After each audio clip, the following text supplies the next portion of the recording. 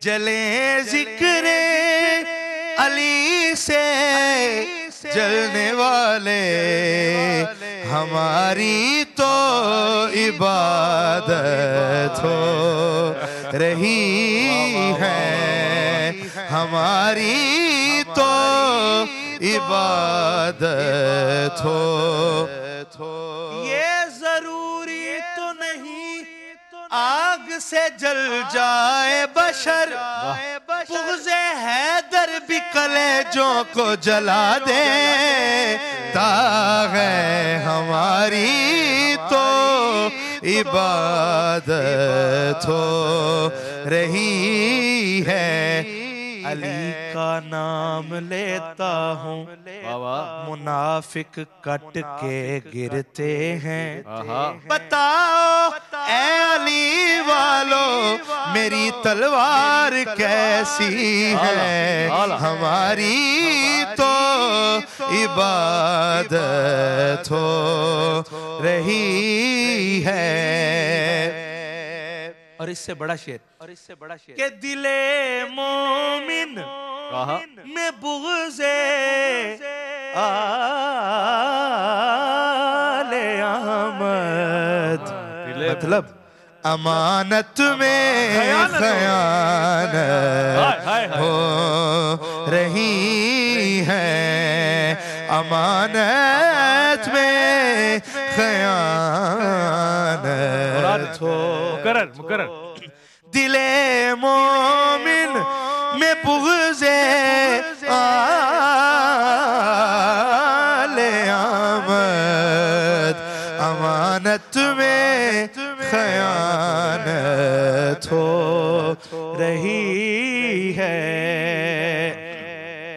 اور اس میں ایک شعر میں نے کہنے کی سعادت حاصل کی مفتی صاحب آپ سب کی نظر ہاں ابو طالب کہا کرتے تھے اکثر کیا نبی سو جا حفاظت ہو رہی ہے نبی سو جا حفاظت ہو رہی ہے نبی سو جا حفاظت ہو رہی ہے فضل سبحان صاحب یہ جو ایک مصرع تھا کہ دل مومن میں بغض آل احمد امانت میں خیانت ہو رہی ہے تو اس میں یہ بھی ضرور ہونا چاہیے کہ دل مومن میں بغض اصحاب محمد یہ بھی خیانت ہو رہی ہے. خود رسول اللہ صلی اللہ علیہ وسلم نے فرمایا کہ میرے اہل بیت جو ہیں ان کا تو جو مقام اور مرتبہ ہے اس کے تو کیا ہی کہنے. اور حضرت علی رضی اللہ عنہ فرمایا کوئی مومن اس سے بغض نہیں رکھ سکتا, منافق اس سے محبت نہیں کر سکتا. مجھے مفتی محمد زبیر صاحب کا پچھلے سال والا یہ جملہ یاد ہے کہ حضرت علی رضی اللہ عنہ سے محبت ہماری عقیدت نہیں عقیدہ ہے, اس کے بغیر وہ مومن نہیں ہو سکتا. لیکن رسول اللہ صلی اللہ علیہ وسلم کے صحابہ کے بارے میں خود رسول اللہ نے فرمایا کہ بھائی جو انہیں ایذا پہنچاتا ہے مجھے ایذا پہنچاتا ہے, جو ان سے محبت کرتا ہے میری وجہ سے محبت کرتا ہے. یہ سب ہماری آنکھوں کے سرمے اور سر کے تاج اور دل کی دھڑکن. اس واسطے بھی صاحب اسرار آپ ہیں, بالکل بجا فرمایا آپ نے. اس واسطے بھی صاحب اسرار آپ ہیں اور سر خدا کے آئینہ بردار آپ ہیں. کچھ یوں ہر ایک کام میں ملتا سکون ہے, اس لیے کہ ہمارے ہر ایک کام کا معیار آپ ہیں. تو جو اللہ کے رسول سے ہے ثابت وہی ہماری زندگی کا شیوا ہے. اللہ کے رسول نے محبت کا جن کے لیے حکم دیا ہے ان سے محبت اور مودت کا تقاضا ہے. جن کا احترام ہے, جن کے لیے جانیں قربان ہے, ان کے لیے جانیں قربان ہے. اور یہی اسلام اور یہ اہل ایمان کا تقاضا ہے. گفتگو ہو رہی تھی ان برائیوں کے اوپر جو معاشرے میں پنپ رہی ہیں اور ان کا سدباب کرنا ہے. مفتی صاحب نے اس حوالے سے حوالہ دینا, یہ جو مسئلہ کھڑا ہوا اس پہ کس طرح سے ریئیکشن ہونا چاہیے. ماشاءاللہ شہیدی صاحب نے بڑی اچھی گفتگو کی, لیکن ان کے ایک جملے سے شاید تھوڑا سا مجھے ابہام پیدا ہوا کہ کچھ علماء نے اچھا کردار ادا کیا اور کچھ علماء نے اس پر بھی خرابی کا ادھر. میرے خیال میں تو یہ وہ واحد ایشو ہے, اس میں دوسری طرف کوئی گیا ہی نہیں ہے. تمام نے پازیٹیو کردار ادا کیا ہے اور وہ کردار یہی تھا کہ لوگوں کو کول ڈاؤن کیا کہ بھئی اس معاملے میں قانون کو آپ ہاتھ میں نہ لیں. بنیادی طور پر اویس صاحب یہ ہر چیز معاشرے میں ایسے ہی کھڑی نہیں ہو جاتی ہے.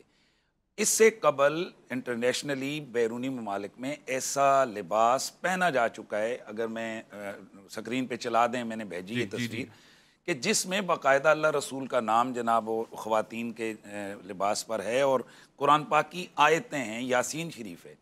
اور ویسے بھی اب اس وقت اس واقعے کے بعد اس وقت بڑا ایک خطرناک صورتحال پیدا ہو گئی ہے. میں آج بھی ایک ویڈیو دیکھ رہا تھا کہ لاہور, راولپنڈی, کراچی کے جو کلاتھ مارکیٹس ہیں ان میں ایسا لباس دھڑ دھڑ فروخت ہو رہا ہے جس میں عروف تہجی جو ہے نا وہ ہیں اور ان کو دھڑا دھڑ لوگ خرید رہے ہیں اس واقعے کے بعد. اب بات یہ ہے کہ قرآن مجید میں جو حروف مقطعات ہیں اب وہ بھی تو قرآن کا حصہ ہیں. ایک تو یہ کہ آپ عزت کے لیے کوئی لکھائی کرتے ہیں اپنے اوپر, جس طرح محبت سے کوئی لوگ اللہ رسول کا نام لکھوا دیتے ہیں, اس میں ممانعت نہیں ہے. لیکن ایسے لباس میں جس میں آپ کی پینٹ بھی ہے, نیچے شلوار بھی ہے, تو اس کو کے لیے یہ مسئلہ ذہن میں رہے. امام قسطلانی نے اپنی کتاب الاشارات میں لکھا ہے اور یہی فتاوی شامی میں, فتاوی رضویہ میں اور دیگر بہت ساری کتابوں میں موجود ہے کہ جو حروف مقطعات ہیں ان کا ادب بھی ضروری ہے, بہت ضروری ہے, کیونکہ قرآن مجید قرآن رشید ان سے بنا ہے. تو ویسے بھی حدیث شریف میں ہے کہ دا ما یریبک لا ما لا یریبک, جو چیز تجھے شک میں ڈالے اسے چھوڑو. تو اب ضروری طور پر جو چیز لوگوں کو شک میں ڈال رہی ہے کہ یار پتہ نہیں اس نے آیت والی پہنی ہے کیا, تو ایسا چیز سے اجتناب کرنا ضروری ہے. لاہور میں اس وقت اس کا وقت ہے تو کلاک چلے گی اذان کی, اس لیے ہم جائیں گے, لوٹ کر آئیں گے. جی لاہور کی کلاک کو پہلے سن لیتے ہیں اور اس میسج کو لے لیتے ہیں. جی عرفان رمضان, عرفان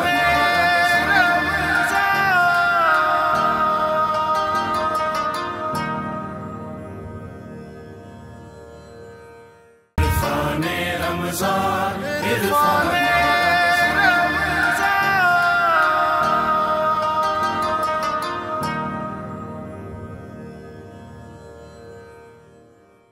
خوش آمدید. عرفان رمضان کی بہاریں ہیں اور آج 2 رمضان ہے. 2 رمضان کو اگر ہم تاریخ میں دیکھیں, حضرت موسیٰ علیہ السلام کے اوپر توریت نازل ہوئی. یہ 2 رمضان کی تاریخ تھی. معلوم تاریخ کے حساب سے ایک ساعت ایسی ہے کہ برکت والی ہے, مگر ہم نے اس کو علم سے جوڑا ہے, معرفت سے جوڑا ہے. ہم نے یہ دامن کھول دیا ہے کہ آئیں سوال پوچھیں. لہٰذا آپ کی ویڈیوز ہمیں موصول ہوتی رہی ہیں. ابھی آپ لائیو کالز بھی ہمیں کریں گے اور انشاءاللہ اسی ماحول میں کہ جس ماحول میں علماء بیٹھ کے گفتگو فرما رہے ہیں آپ بھی سوال پوچھیں گے. تو ہمارے پاس پہلا سوال آیا ہے, آئیے سنتے ہیں کہ یہ سوال کس کا ہے اور کیا پوچھ رہے ہیں. بسم اللہ. تمام علماء اکرام کو اور خصوصاً عزیز بھائی کو السلام علیکم ورحمۃ اللہ وبرکاتہ. میرا سوال یہ ہے کہ اس وقت جو فلسطین اور غزہ میں جو صورتحال ہے, ان تمام صورتحال کے پیش نظر جو ہمارے ملک کے فلاحی ادارے اس وقت جو ہے وہ عوام کو افطار میں شتر مرغ کھلا رہے ہیں، تو علماء اکرام اس پر ذرا رہنمائی فرمائیں کہ آیا ہم ان فلاحی اداروں کو اپنی ڈونیشن دیں جو عوام کو، پاکستانی عوام کو شتر مرغ کھلاتے ہیں، یا کوئی ایسی ترتیب بھی ہے کہ ہم فلسطین اور غزہ کے مسلمانوں کو اپنی امداد پہنچائیں جو کھجور اور پانی سے بھی محروم ہیں؟ شکریہ. تمام علماء. جی ابراہیم چترالی صاحب کا سوال ہے، میں نے جانتا ہوں سوال بھی ان کا آگے پوچھ رہے ہیں مفتی حنیف قریشی صاحب، یہ جو فلاحی ادارے اس وقت افطار کھلا رہے ہیں، دسترخوان کھلا رہے ہیں، سحری اور افطار، ان کو ہم چندہ دیں، ڈونیشنز دیں، یا فلسطین اور غزہ کی طرف بھجوائیں؟ دیکھیں بنیادی طور پر تو کسی بھی مسلمان کی جان بچانا وہ اولین کام ہے. ایک ہے سہولت اور ایک ہے ضرورت. تو ضرورت پہلے اور سہولت بعد میں. تو اگر تو آپ کے پاس کوئی ایسا میکنزم موجود ہے کہ آپ یہاں سے وہاں غزہ میں پہنچا سکتے ہیں آپ خوراک یا آپ امداد، تو پھر پہلا حق تو بلا شک و شبہ اس میں میرے خیال میں کسی مسلمان کو کوئی انکار نہیں ہوگا کہ وہاں ہے. لیکن ہم یہاں دیکھتے ہیں کہ اربوں روپے یہ فلاحی ادارے لے لیتے ہیں.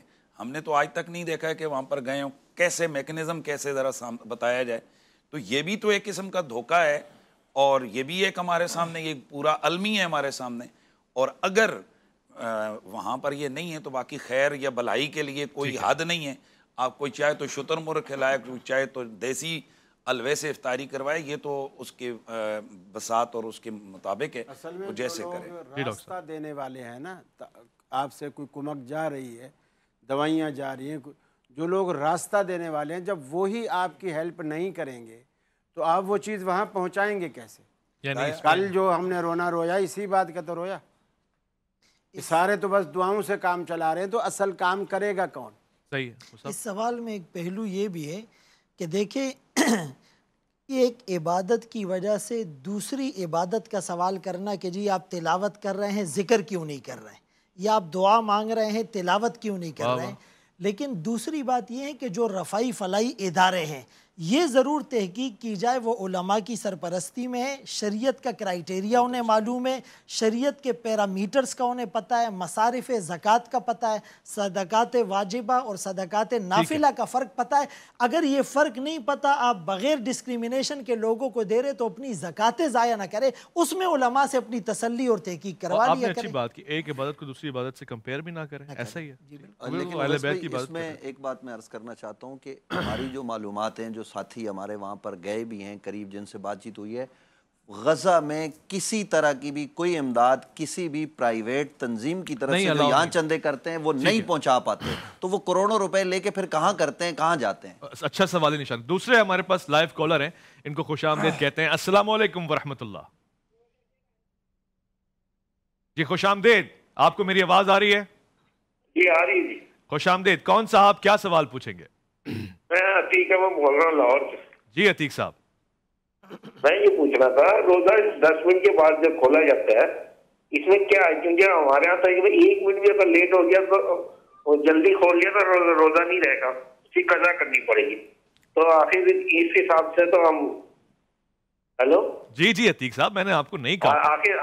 آخر اس حساب سے تو ہمارے سب کے روزے ضائع ہو رہے ہیں. اگر یہ دیکھا جائے، اگر ان کا طریقہ ٹھیک ہے جو یہ 10 منٹ کے بعد کھولتے ہیں، تو ہمیں یہ علماء کرام گائیڈ کریں کہ ہمارے پھر یہ روزے ضائع تو نہیں ہوتے.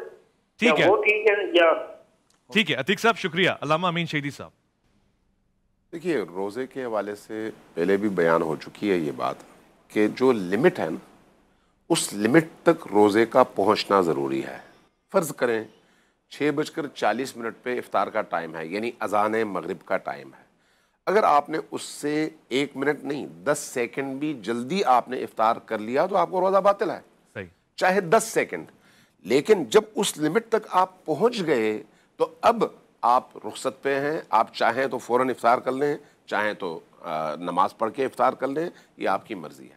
لیکن اس لمٹ کا خیال رکھنا چاہیے. یہی حال سحری کا بھی ہے کہ سحری میں بھی آپ کو احتیاط کرنی چاہیے کہ اس لمٹ سے پہلے آپ روکیں. یعنی وہ بارڈر جی بعض اوقات لوگ یہ کہتے ہیں بھی اذان ہو رہی ہے، اذان کے آخری جملے تک میں کھاتا رہوں. بھئی اذان معیار نہیں ہے، معیار وہ وقت ہے. فرض کریں سحری کے موقع پر بھی 5:20 اگر لمٹ ہے تو آپ 19ویں منٹ پہ کھانا ختم کریں گے. 20 منٹ ہو جائیں اس کے بعد بھی آپ کے منہ میں لقمہ ہو تو وہ لقمہ اگر آپ نے اندر بھیج دیا، نگل لیا، تو آپ کا روزہ ختم ہو گیا. ٹھیک ٹھیک ہے، لیکن اس کی آپ کے پاس کیا دلیل ہے کہ جب وقت ہو جائے پھر آپ کو اختیار مل جاتا ہے چاہے آپ نماز پڑھ اس لیے کہ اس کے بعد جب لمٹ تک آپ پہنچ گئے تو اب آپ کا روزہ ختم ہو گیا، اب روزہ نہیں ہے، ایسے نہیں ختم ہوگا. ڈاکٹر صاحب ایک کالر بھی لے لوں پھر اس پہ بات کرتے ہیں. جی السلام علیکم ورحمۃ اللہ. جی قبلہ سن سکتے ہیں. السلام علیکم. السلام علیکم. وعلیکم السلام. کون صاحب کہاں سے؟ شاہ رخ بات کر رہا ہوں کراچی سے. شاہ رخ فرمائیے. سب سے پہلے تو آپ کو بہت بہت مبارک ہو، آپ نے اتنا پیارا گلدستہ ہمارے لیے علماؤں کا سجایا. نوازش آپ کی، خیر مبارک.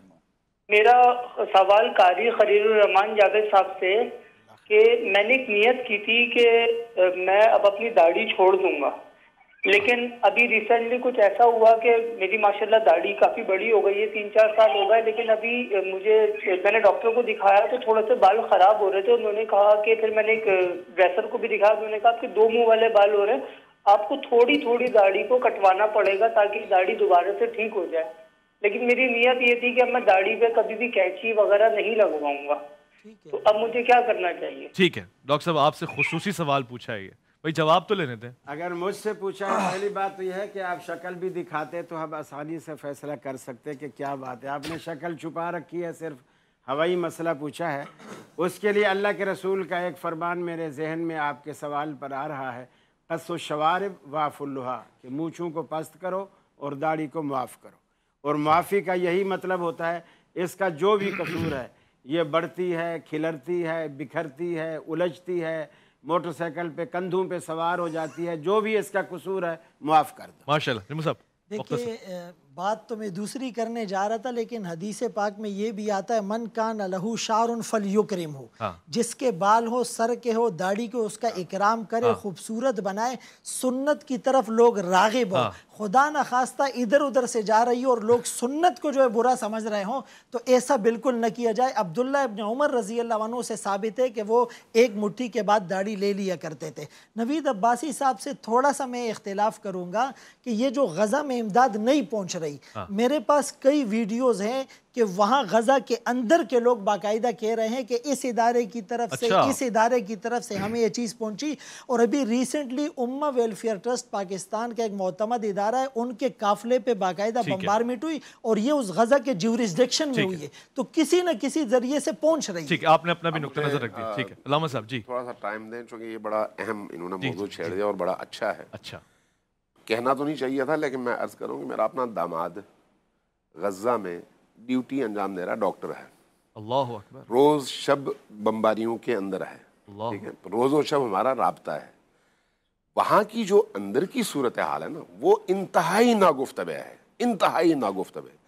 لوگ گھاس کھا رہے ہیں، پتے کھا رہے ہیں، ان کو صاف پانی نہیں مل رہا. غزہ کا یہ جو شمالی حصہ ہے یہاں پر تو جنوبی حصے سے اور زیادہ بری صورتحال ہے. ایک 10x10 کے کیمپ کے اندر 40 لوگ رہ رہے ہیں. آپ اس سے اندازہ لگائیں ایک ہسپتال کے اندر 12,000 فیملیز رہ رہی ہیں ہسپتال کے اس باؤنڈری کے اندر تاکہ بمباری سے بچ سکے. ہسپتال پہ بھی بمباری ہو رہی ہے، اس کے باوجود بمباری ہو رہی ہے. اب ایسی صورتحال میں بہرحال ان کو خوراک کی ضرورت تو ہے، خوراک پہنچ تو رہی ہے لیکن انتہائی ناگفتبہ صورتحال ہے، بہت ہی کم.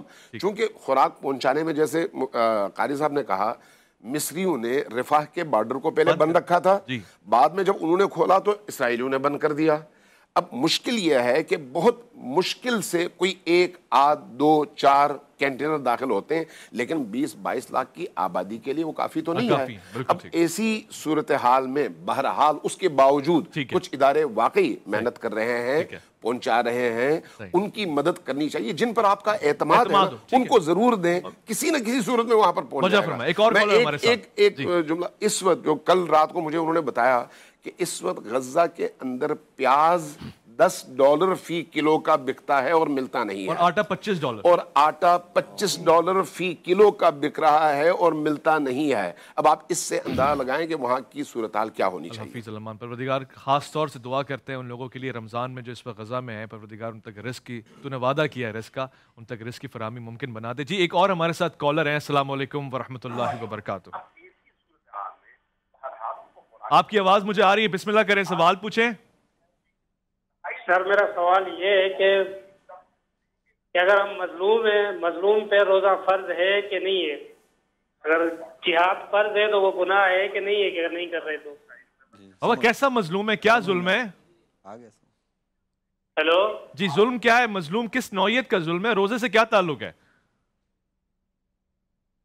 نہیں جی وہ غالباً چونکہ فلسطین کا تذکرہ ہوا تو اسی ضمن میں وہ شاید پوچھنا چاہ رہے ہوں گے. تو ظاہر ہے وہاں جو مظلوم ہے, جو زخمی ہے, اور وہاں کی جو صورتحال ہے اس میں اگر وہ روزہ چھوڑتے ہیں تو وہ تو ظاہر ہے زخمی ہیں, وہ تو بیمار ہیں, ان کو تو رخصت آلریڈی حاصل ہے. اور پھر جو مجاہدین وہاں جا رہے ہیں, جو جہاد کر رہے ہیں, ان کے لیے پھر احکام الگ ہیں. لیکن عام طور پر یہاں کوئی مظلوم بنا پھرتے جی میں مظلوم ہوں اور روزہ چھوڑ دوں, تو یہ تو نہیں ہو سکتا. جو روزے کی شرائط پوری کرتا ہے, جس پر فرض ہے اس پر فرض ہے. ٹھیک ہے جی, ایک اور کالر ہم ساتھ میں لیں گے. مفتی صاحب نے بہت اچھی بات کی, شاید وہ روزہ چھوڑ سکتے ہو مگر ہم انہیں نہیں چھوڑ سکتے. ان پہ یہ چیز ایسے ہے اور ہمارے لیے ایسے ہے کہ ہم ان کا دامن پکڑ کے رکھیں. ایک اور کالر ہمارے ساتھ. السلام علیکم ورحمۃ اللہ. وعلیکم السلام. خوش آمدید. کون سا آپ, کیا سوال؟ جی سوال کیا پوچھیں گے؟ میں سوال یہ پوچھنا ہے کہ خوشبو لگانے سے یا کٹ لگانے سے روزہ ٹوٹ تو نہیں جاتا؟ نہیں, اس کے جواب کل دے دیا ہے جی. خوشبو سے روزے کا کوئی تعلق نہیں ہے میرے پیارے بھائی. اور کوئی سوال؟ اور کٹ لگانے سے زخم کے حوالے سے زخم یا کٹ لگ گیا, زخم کٹ لگ گیا نائی ہے, روزہ نہیں ٹوٹتا. روزہ نہیں ٹوٹتا جی. آپ ایسے خود کو زخم لگانا نہیں چاہیے, خواہ مخواہ میں ایسے ہی جو ہے نا وہ زخم لگانا درست نہیں. کسی کو زخم دینے بھی نہیں چاہیے. کاٹتے ہیں حضرت آج کل محرم میں خود لگا. نہیں محرم کو کہاں لے آئے آپ. ویسے لوگ اپنے آپ کو آج کل داڑھی بنواتے ہوئے زخم لگواتے ہیں, خود یہ اپنے آپ کو تکلیف میں مبتلا کرتے ہیں. لگ نہیں جاتا, لگواتے ہیں. آپ کا تجربہ نہیں ہے, میں آپ کو عرض کر رہا ہوں, ایسا ہوتا ہے. یہ حکمت ہوتی ہے, بس وہ ڈیزائن بناتے ہیں, مختلف طرح کے آگ لگاتے ہیں, یہ آپ دیکھتے نہیں ہیں. تو یہ تو بالکل کسی بھی طور پر درست نہیں ہے. یہ دکان آپ کے گھر کے پاس نہیں ہے, کراچی کے مختلف علاقوں میں انشاءاللہ آپ کو لے کے جاؤں گا. ماشاءاللہ جی, ماشاءاللہ. آپ نے اعلان کر دیں لوگ خوشبو لگا کے روزہ رکھیں, کوئی حرج نہیں. ہاں, خوشبو اللہ کے رسول کو بہت پسند ہے, یہاں تک کہ اس کی خرید و فروخت کے معاملے میں اللہ تعالیٰ نے کہا ہے کہ اس میں گنجائش, اللہ کے رسول نے فرمایا کہ گنجائش ہے, اس میں کوئی ایسا معاملہ نہیں کہ آپ اس میں بخالت کریں یا ریٹس کو بڑھا دیں تو معیوب سمجھیں, اس میں اجازت دی گئی ہے. ان کو اگر نہیں پسند تو یہاں بھجوا دیں, ہم بانٹ لیں گے. سرما بھی لگا سکتے ہیں, خوشبو بھی لگا سکتے ہیں, سارے کام والے سے حدیث میں ہے کہ نبی کریم کی سیرت یہ تھی کہ آپ کھانے کے 2 برابر پیسہ خوشبو پہ خرچ کرتے تھے. ایسا ہی ہے, یہ روایات میں نے پڑھا. اور عرب کے معمولات میں غالباً عرب خوشبو کھاتے ہیں, اتنی لگاتے ہیں وہ کہ ہر چیز میں خوشبو ان کے ہوتی ہے. ہمارے پاس تو صرف قاری صاحب ہیں خوشبو کی جگہ پہ. بہرحال ڈاکٹر صاحب, ایک سوال جو بیچ میں چلا تھا, روزے کی ٹائمنگ, اب اس کو کمپلیٹ کر دیں. وہ جو آپ سے گفتگو چلی تھی, آپ نے اس پہ کہا تھا, ان سے شاید سند مانگی تھی ٹائمنگ کے حوالے سے. وہ کہتے ہیں کہ بارڈر پہ کیوں جاتے ہیں آپ ہمیشہ, بارڈر پہ سے پہلے کر لیا کریں یا بارڈر کے جو ٹائمنگ ہے اس کو فالو کریں؟ پہلے تو خیر نہیں کر سکتے, نہیں افطار نہیں, سحری کی بات. اللہ کے رسول نے اس پر عمل کر کے بتایا نا. جب ٹائم ہوا مغرب کا تو آپ نے روزہ کھولا. یہ تو کبھی بھی اللہ کے رسول نے نہیں کیا کہ نماز پڑھ کے پھر آپ نے روزہ کھلوایا ہو. میں یہ کہنا چاہ رہا تھا, یہ کبھی نہیں ہوا. یہ جو بندوں کو اختیار دیا جا رہا ہے, یہ اختیار دیا جا رہا ہے کہ پھر ان کی مرضی کھولے نہ کھولے, تو یہ اختیار ہمیں حاصل نہیں ہے. صحیح, یہ اختیار شریعت کے پاس. علامہ صاحب کہہ رہے ہیں اختیار نہیں حاصل, اور یہ کبھی نہیں ہوا کہ نماز پڑھ کے روزہ. مسئلہ اختیار کا نہیں ہے, مسئلہ لمٹ کا ہے کہ روزہ کب سے کب تک ہے. روزہ اذان فجر سے پہلے شروع ہوتا ہے اور مغرب کی نماز پہ ختم ہو جاتا ہے. جب ختم ہو گیا تو روزہ ختم ہو گیا. اب آپ افطار کریں, بہت اچھی بات ہے, کون روکتا ہے, ضرور کریں, لیکن اگر آپ نماز پڑھنا چاہیں تو وہ زیادہ بافضیلت ہے. نماز پڑھیں اس کے بعد افطار کریں. روزے کی حالت, بالکل روزے کی حالت میں نہیں, روزہ ختم ہو گیا. نہیں, آپ افطار کیے بغیر دیکھیں 2 چیزوں کو الگ الگ. ایک یہ کہ روزہ جو حکم ہے شریعت کا کہ فجر سے مغرب تک, یہ جو ٹائم ہے یہ ہے روزہ. اس کے بعد اگر آپ نے نہیں کھایا تو اب آپ روزے سے نہیں ہیں, روزہ ختم ہو گیا, اب آپ بھوکے ہیں, اب آپ پیاسے ہیں. 2 الگ الگ چیزیں ہیں, ان کو الگ رکھیں. لہٰذا اگر آپ نے افطار کیا بہت اچھی بات ہے, نہیں کیا تو کوئی حرج نہیں ہے. حرج نہیں ہے. دیکھیں بنیادی طور پر تو روزہ وقت جو جیسے شہیدی صاحب نے کہا ہے وہی ہے کہ ثم اتم الصیام الی اللیل. اب یہ رات کب شروع ہوگی کہ جب غروب آفتاب ہو چکے گا تو اب رات شروع ہو گئی. ہمارے ہاں یہ ہے کہ اس رات کے ابتدائی جیسے ٹائم پورا ہوتا ہے رات سٹارٹ ہو گئی, اب یہیں فوراً افطاری شروع کر دی جاتی ہے. اب اگر تو کوئی اتنا انتظار کرتا ہے 10 سیکنڈ 20 سیکنڈ 1 منٹ کی یار شاید احتیاط کے طور پر وہ کرتا ہے تو اس میں کوئی حرج نہیں. لیکن ہمارے یہاں شاید ان کے یہاں روایت نہ ہو لیکن ہمارے یہاں ایسی روایت موجود ہیں کہ اللہ کے نبی نے روزے کو اتنی تاخیر تک لے جانا کہ جس سے ستارے نظر آ جائیں. یہ مجوس کے ساتھ مشابہت کی وجہ سے اللہ کے نبی نے منع فرمایا. تو جہاں ممانعت آ جائے تو اب اس کی احتیاط ہے. اس لیے ہم ادھر آگے بہت زیادہ جاتے ہیں. دوسرا ہمارے ہاں روایات میں یہ موجود ہے کہ اللہ کے نبی نے ابتدائی وقت میں سحری کے انتہائی وقت میں اور افطاری کو ابتدائی وقت میں جناب پسند فرمایا. تو ہم جو اللہ کے نبی نے پسند فرمایا اس کی طرف جا رہے ہیں. تو اب اس میں ان کی جیسے انہوں نے کہا کہ احتیاط کی طرف سے وہ کر رہے ہیں. اور یہ کھل کر پچھلی دفعہ بھی میسمی صاحب کے ساتھ بھی ہمارا تھا یہ بھی ہے. یعنی یہ جو لوگوں نے بنا لی ہے کہ یہ شیعہ ہے یہ سنی ہے یہ 10 منٹ پہ یہ نہیں ہے بھائی. وہ احتیاط کی وجہ سے کرتے ہیں. باقی ہمارے ہاں یہ ہے کہ ابتدائی جیسے کہ انہوں نے کہا ابتدائی وقت میں افضل اور اولا ہے. ڈاکٹر صاحب اذان ہو رہی ہے سحری کے وقت تو اذان کا کوئی تعلق نہیں ہے سحری کے ساتھ. نوالا منہ میں ہے تو وہ لے لیں پیالے میں ہے تو پورا کر لیں. اس پہ بھی ذرا جو ہاتھ میں اگر کوئی چیز لیے ہوئے ہے تھال نہ لیے ہوئے ہو مثلا پیالہ ہو کوئی کپ ہو تو وہ اذان ہوتی رہے اس کو ختم کر. نئی چیز وہ کہہ رہے ہیں اذان کا سوال یعنی لمٹ وہ جو وقت ہے ختم ہونے کے بعد بھی اگر آپ کے ہاتھ میں کپ ہے اور آخری گھونٹ ہے تو آپ کو پینا چاہیے. اصل میں وقت تو دیکھیے سوال یہ ہے کہ اب یہ دیکھنا پڑے گا وہ اذان وقت سے پہلے دے رہا ہے وقت کے بعد اذان کی نہیں ہے نا. پہلے بھی بات ہو گئی نا کہ اذان معیار نہیں ہے. یہ معیار وہ وقت ہے. پہلے بحث کر چکے. یہ سنن نسائی میں یہ روایت ہے کہ اگر کوئی چیز ہاتھ میں تو لیے بیٹھا ہے اور پھر اذان ہو گئی ہے تو اسے پورا کر لے. نئی چیز کا یہاں ایسا ہے کہ دیکھیں ہمارے ہاں یہ کہ اگر وقت ختم ہو گیا اذان ہوئی یا نہیں ہوئی اب یہ کھائے گا تو روزہ نہیں ہوگا. یہ جس روایت کی طرف اشارہ کر رہے ہیں اس زمانے میں 2 اذانیں ہوتی تھی. روایات موجود ہے. ایک اذان ہوتی تھی تہجد کی ایک اذان ہوتی تھی بعد میں.